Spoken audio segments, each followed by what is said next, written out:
Oppo তাদের Reno সিরিজে আরো একটি চমৎকার ফোন লঞ্চ করলো, যেটির মডেল নাম্বার হচ্ছে Oppo Reno 8T।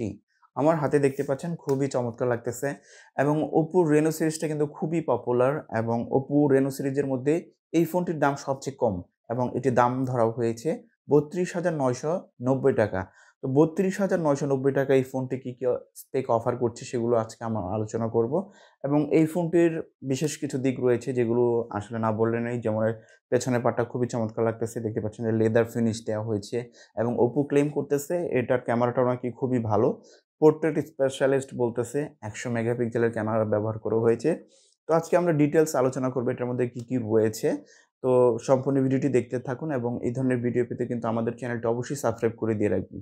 তো চলুন শুরু করা যাক এবং এই ফোনটি নিয়ে কথা বলার আগে এই ফোনটির সাথে কিন্তু এবং যারা প্রি বুকিং করবেন প্রি-বুক করবে ফোনটি তাদের কিন্তু আরো চমৎকার একটা জিনিস পাবেন। এটার সাথে কিন্তু একটি চমৎকার বক্স দেওয়া হয়েছে। এখানে দেখতে পাচ্ছেন সাকিব আল হাসানের খুবই চমৎকার একটি ছবি সহ বক্স দেওয়া হয়েছে। তো আজকে আমরা ফোনটি নিয়ে কথা বলার আগে এই বক্সের মধ্যে কি রয়েছে সেটি একটু দেখে দেন আমরা ফোনটি নিয়ে কথা বলব। তো চলুন শুরু করা যাক। আমাদের কাছে এই ফোনটি পাঠিয়েছে মিতালি টেলিকম। তাদেরকে অসংখ্য ধন্যবাদ আমাদের কাছে এই ফোনটি পাঠানোর জন্য এবং তাদের শপের অ্যাড্রেস হচ্ছে বাংলাবাজার গাজীপুর ধনু মোল্লা মোবাইল সুপার মার্কেট, যেখানে আপনারা পেয়ে যাবেন সকল প্রকার মোবাইল এবং মোবাইল অ্যাক্সেসরি। ওকে, তো আমরা একটু বক্সটা খুলে দেখি ভিতরে কি রয়েছে। জাদুর বাক্সে তো বের হয়ে যাও ছোমান্তের ছো দেখি কি রয়েছে। তো ওয়াও! এখানে দেখতে পাচ্ছি একটি চমৎকার ব্যাগ রয়েছে, Oppo লেখা রয়েছে এবং এটাতে কিন্তু আপনার ল্যাপটপ ইউজ করতে পারবেন আপনি চাইলে এবং অনেক সময় ট্যুরে গেলে এটা ব্যবহার করতে পারবেন। ওকে, খুবই চমৎকার। ওকে, তো এটা আমরা রাখছি। এখন ফোন নিয়ে কথা বলছি। তো ১ম এ ডিজাইন নিয়ে কথা বলি। ফোনটার ডিজাইনের কথাটা যদি বলি আমার কাছে খুবই চমৎকার লেগেছে। এখানে দেখতে পাচ্ছেন যে পেছনের পার্টটা কিনা দেখতে খুবই চমৎকার লেগেছে এবং অনেকটা ইউনিক করেছে যে একদম লেদার ফিনিশ দিয়েছে। অনেকটা কিন্তু দেখতে মনে হচ্ছে যে লেদার দিয়ে তৈরি করা হয়েছে। বাট এটা কিন্তু লেদার না। প্লাস্টিক দিয়েই তৈরি বাট একদম লেদার একটা ফিনিশ দেওয়া হয়েছে। তো ফোনটি ৩ টি কালারে পাবেন ব্ল্যাক, স্টারলাইট এবং অরেঞ্জ সানসেট। তো আমাদের হাতে যেটি রয়েছে এটা হচ্ছে অরেঞ্জ সানসেট। দেখতেই পাচ্ছেন অরেঞ্জ একটি ভাব রয়েছে যেটা ডিজাইনের দিক থেকে আমার কাছে পেছনের পার্টটা খুবই চমৎকার লেগেছে এবং আপনাদের কাছে কেমন লেগেছে আপনারা একটু জানাতে পারেন। নিচের অংশে পেয়ে যাবেন 3.5 headphone jack, microphone, type C port এবং একটি হচ্ছে মিউজিক শোনার স্পিকার পেয়ে যাচ্ছেন। বাম পাশে রয়েছে সিম ট্রে এবং ভলিউম রোকার। উপরের অংশে রয়েছে নয়েজ ক্যান্সেলেশন এবং এটির ওয়েট ব্যালেন্স আমার কাছে ঠিকঠাকই মনে হয়েছে এবং ওইরকম কিন্তু ওয়েট মনে হচ্ছে না, ঠিকঠাকই মনে হয়েছে। ফোনটি ধরার পর মনে হচ্ছে যে একটি প্রিমিয়াম ফোন ধরে আছি। ক্যামেরা পাম্পগুলো কিন্তু একটু উঁচু, যে গোলাকৃতির যে ক্যামেরা রয়েছে ২ টা। একটু কিন্তু আমি যদি খালি জায়গাতে ফোনটা রেখে দিই সেক্ষেত্রে একটু ক্যামেরা বাম্পে ফোনটা উঁচু হয়ে থাকে। তো অবশ্যই সাজেশন থাকবে অবশ্যই একটি ব্যাক কভার ইউজ করুন, আদারওয়াইজ কিন্তু আপনার ক্যামেরাগুলো খোয়াতে হবে।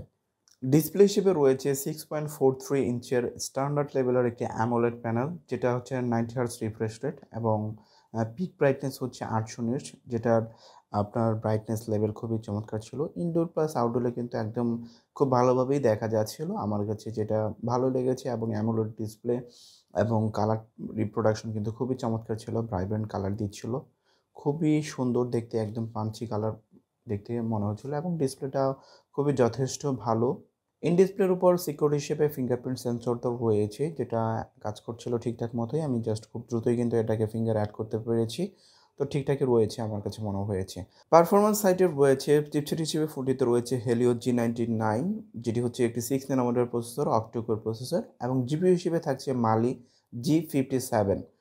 তো যেটা আসলে ঠিকঠাকই আছে আমার মতে। যেই প্রাইস এই রেঞ্জে কিন্তু চিপসেট প্লাস হচ্ছে যে গ্রাফিক্স রয়েছে যেটার মাধ্যমে আপনি ঠিকঠাকভাবেই কিন্তু গেমস খেলতে পারবেন। সব ধরনের গেমস মোটামুটি একদম এইচডিআর লেভেল না খেলতে পারলেও সব ধরনের গেমসই কিন্তু এটাতে আপনি খেলতে পারবেন। তো ইন্টারনাল স্টোরেজ হিসেবে রয়েছে 8 জিবি র্যাম রয়েছে এবং 256 জিবি স্টোরেজ রয়েছে এবং 8 জিবির সাথে আরও 8 জিবি এক্সট্রা র্যাম রয়েছে, যেটা আসলে আমি বলবো অতটা কাজের না। কথা বলছি ফোনটির ক্যামেরা সেকশন নিয়ে। তো ক্যামেরা সেকশনে এখানে Oppo সারপ্রাইজ দেওয়ার চেষ্টা করেছে। এখানে যে প্রাইমারি শুটারটা ১০০ মেগাপিক্সেলের যে শুটার ব্যবহার করেছেন, যেটির অ্যাপারচার হচ্ছে 1.7 26 nm, যেটা ওয়াইড হয় এবং সেকেন্ডারি হিসেবে আপনার 2 মেগাপিক্সেলের একটি মাইক্রোস্কোপ সেন্সর পাবেন, যেটার মাধ্যমে আপনি খুব ক্ষুদ্র আকারের বিষয়গুলো, আপনার যে ক্ষুদ্র জিনিসগুলো খুব স্পষ্ট করে ছবি তুলতে পারবেন। আমি এখানে সুগার রেখে ছবি তুলেছিলাম, যেটা খুব কাছ থেকে তুলতে হয়।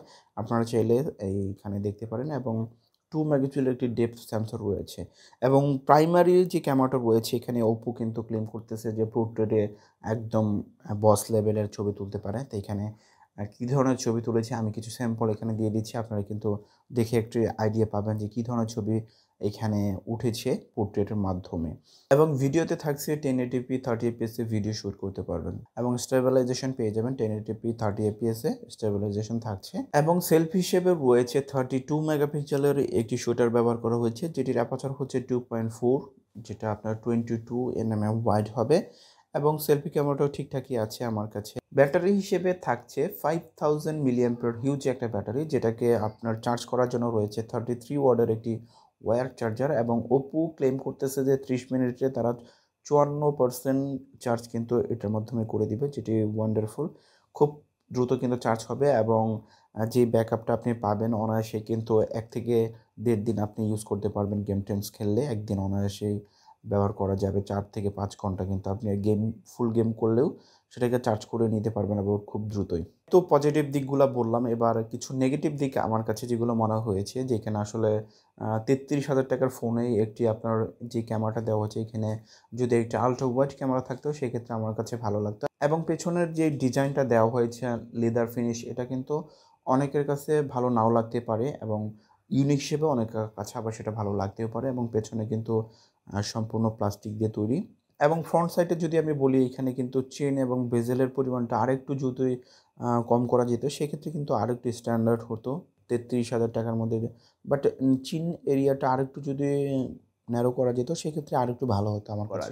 তো বন্ধুরা, এই ছিল Oppo Reno 80 নিয়ে ভিডিও। আশা করছি ভালো লেগেছে। যদি ভালো লেগেই থাকে আমাদের চ্যানেলটি অবশ্যই সাবস্ক্রাইব করে দিবেন এবং পাশে থাকা বেল আইকনটি অল করে দিবেন যেন নতুন কোনো ভিডিও ছাড়লে অবশ্যই সবার আগে আপনাদের কাছে পৌঁছে যায়। তো আজকের মতো এখানেই শেষ করব। আল্লাহ হাফেজ।